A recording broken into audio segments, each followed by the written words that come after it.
I'm in a healthy relationship and it feels incredibly uncomfortable. I met this girl right before Valentine's Day and so far things have been going wonderfully. I just feel uncomfortable. I don't know why. I feel uncomfortable with how wonderful she is. My last and only real relationship was full of things I know logically are unhealthy, but not seeing them in this relationship is setting off false red flags. For example, she doesn't feel the need to grip me and pull me around by my hips in public. She doesn't grope me off while showing affection. In essence, doesn't get uncomfortable with me, and she treats me with respect. Another example, she saw me completely break down the other day. I was completely nonverbal and couldn't speak or even whimper, even do anything to get her attention other than tug on her arm. She gave me her phone and I typed out what was going on, and she didn't once make it about her. She didn't say it was unfair that I was venting to her or that I was creating this problem. She just sat there, and just the fact that a person was able to not make it about themselves made me really happy, but simultaneously scared me that I was scarring her, and the fact that I was very uncomfortable about it.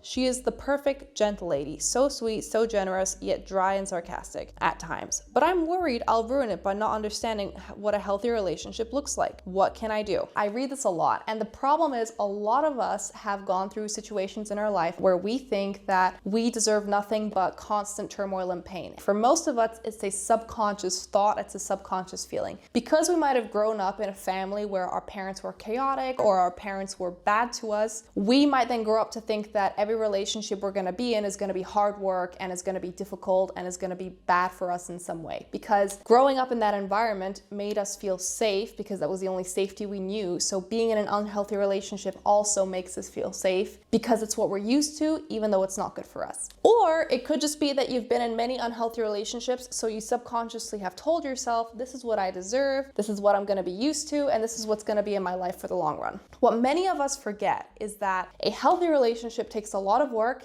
and is also going to feel very boring at times. Sometimes you're going to get into a healthy relationship. Of course, in the beginning, you're going to have the honeymoon phase, but then you're going to feel like your partner's boring. You're going to feel uncomfortable because everything is too good to be true. Something feels off, so you create chaos. You bring something into the relationship to create turmoil, to either fulfill a self-fulfilling prophecy of, see, I told you the relationship's not going to work, or to see whether or not it's really true and they're not just faking it. But here's the problem with that. If you're not able to be in a relationship with someone you trust and you're not able to be in a relationship with someone who's good for you, it says a lot more about you than it does about them. Because at the end of the day, how you view yourself, whether subconscious or conscious, and honestly, this is something we should all do. We all need to look in the mirror and think to ourselves, am I being a good partner right now? Am I being good to myself right now? Because if you are not good for yourself, you're not going to be good for anyone else. You have to understand who this person is. You have to think, okay, I'm with this person.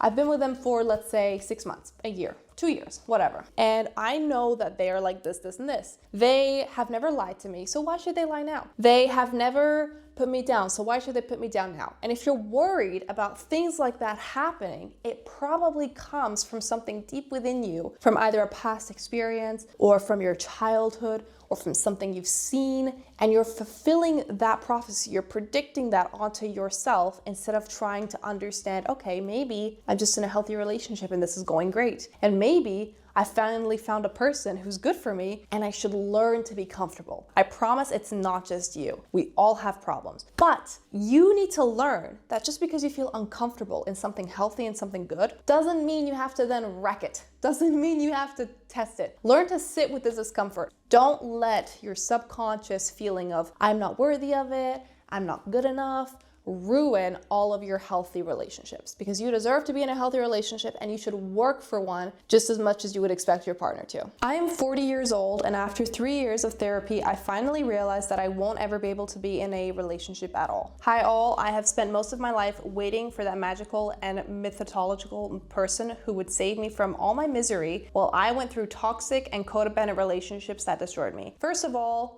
that's the first mistake. No one's gonna save you. The only person who can save you is you, and that is something that you need to do for yourself. You have to look within, focus on that. But let's keep going. 3 years ago, I hit yet another rock bottom, and I found a therapist who diagnosed me with CPTSD. It was a massive relief, and I felt empowered to work on myself so I could finally have a fulfilling relationship. What really happened is that I had a false sense of competence. I ended up dating an abusive woman, then I had a terribly toxic relationship, and finally I went on full limerence mode with a dismissive avoidant. I consumed tons of books and resources. Attachment theory was very useful to explain my dynamic, but I ended up feeling that more fearful avoidant was my identity, and that I am deeply broken and that it is virtually impossible to have a relationship for me. I feel like I've had this conversation or a variation of this conversation with many people before, and especially men.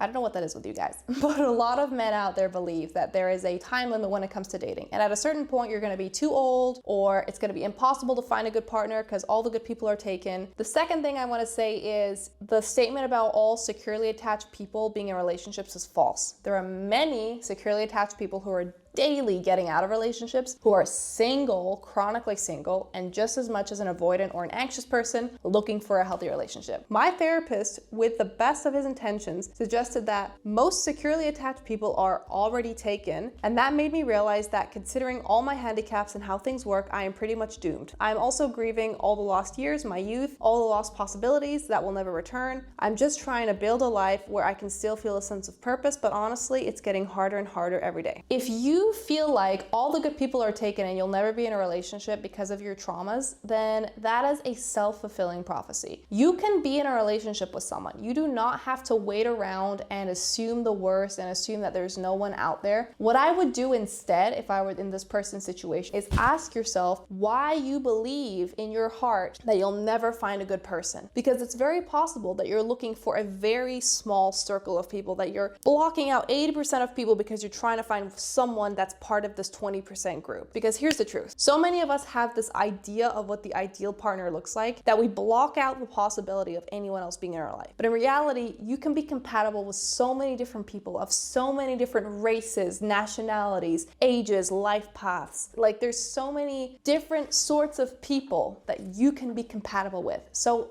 broaden your search, broaden your spectrum, broaden your mind. Try to be more open-minded.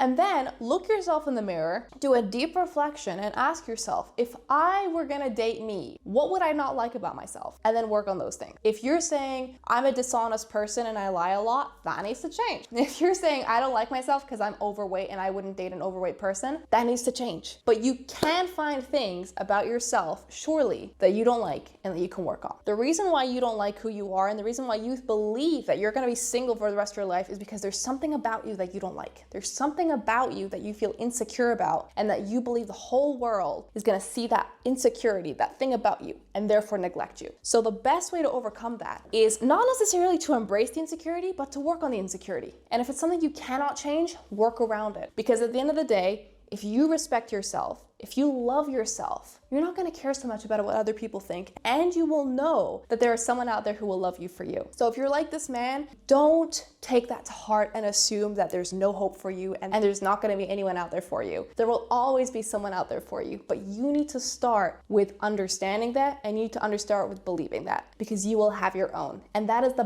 best approval that you can have out there. So I hope this video helped you guys out. Remember that if you feel like this man, if you feel like there's no hope for you because of your age, because of your traumas, because of your past experiences, because of your past relationships, it doesn't mean that you're doomed. It doesn't mean that you can work towards going for a healthy person. You deserve to have peace. You deserve to have someone in your life who loves you the way you love them. And you deserve to go for someone who's as willing to go for you. Let me know what you guys think down below. I'm so glad I got to make this video for you. I love you guys. Have a great day, and I'll see you soon for another video.